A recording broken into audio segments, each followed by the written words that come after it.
Hey, it's Friday. We gotta make a video. Huh? Do you want a video? No. Are you gonna help me? What? Look, you're gonna help me because you have to make the video too. Come on, let's go. Okay, whatever.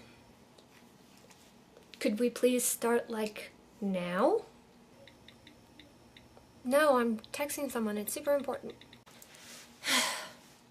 Okay, well, you know what? I'm gonna start the video anyway. Hi guys, I'm Nina, you're the intro of being Hipster Darlings, and today we're going to talk a little bit more about God Bless America, which is a movie that I saw last week, and maybe it was too quick to judge. But through conversations on other people's reviews, I've actually kind of pinpointed why I don't like this movie, but why I think it's interesting. I don't watch a whole lot of TV. I generally like scripted shows because they're much more interesting and they bring a whole lot more to the debate. But my two problems with this movie is its idea on access and the responsibility of choice. Now, Frank, I think, is irresponsible when he comes to choice. In the first scene, we see him in his living room. He's an insomniac, so he's browsing late-night TV. If he knows he hates late-night TV, why is he still watching it? And this is my big problem because he has other choices. He has movies, he has the internet, he has presumably Netflix in this mostly real-life construct. I find it really disappointing and really disheartening that Frank is irresponsible about making his own choices and therefore decides to kill a bunch of people. The other thing I have is the idea of access. This generation has access to so much more. People have access to their phones all day. They have access to their computers all day. And they have all of this access. And while that's bad sometimes, it's the way of the future. We're going that way. But more than that, people who are cynics about access often highlight that people don't communicate person to person anymore and are always on their phones in a group setting or just can't relate to each other as they used to. And this I find totally untrue. And this may just be me and my optimism and all of this.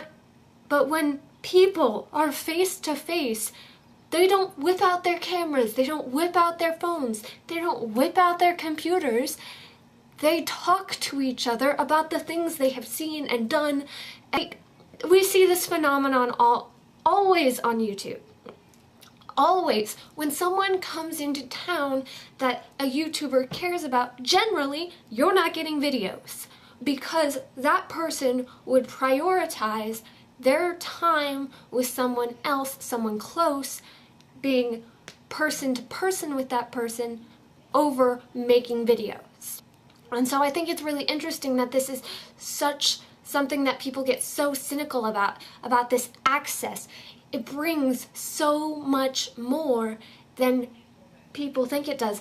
I can communicate with all of you. I wouldn't be able to say this to everyone if I had to talk to you each individually.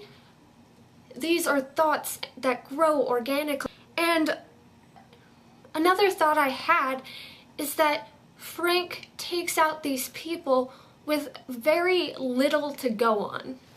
Like, he takes out these people on this reality show that, A, probably staged, and 2, doesn't know who these people are, what they do, if they have families, if they are intellectuals, if they volunteer, all of these other things. And this movie really makes me think about this quote, "There is no us and them. There are only facets of us."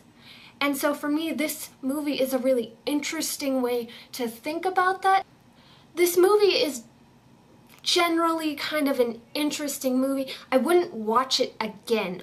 I don't think I would watch it again. I think Bobcat Goldthwait is interesting in making me think about this because this is a movie I kind of fundamentally wrote off because I wanted to like the concept, but it was so long and so dragged out. and I didn't feel like Frank had enough payoff. Yeah, that's basically everything I have to say. I want to know your thoughts a little bit more down in the comments. I really hope that you enjoyed this video because it was really fun to make. I hope you enjoyed it. If you did, please give me a like. Leave me some comments. What did you think about this movie? Did you agree with any of these points? This is a lot more social commentary than was in my review, but I hope you like it because I really enjoyed making this one.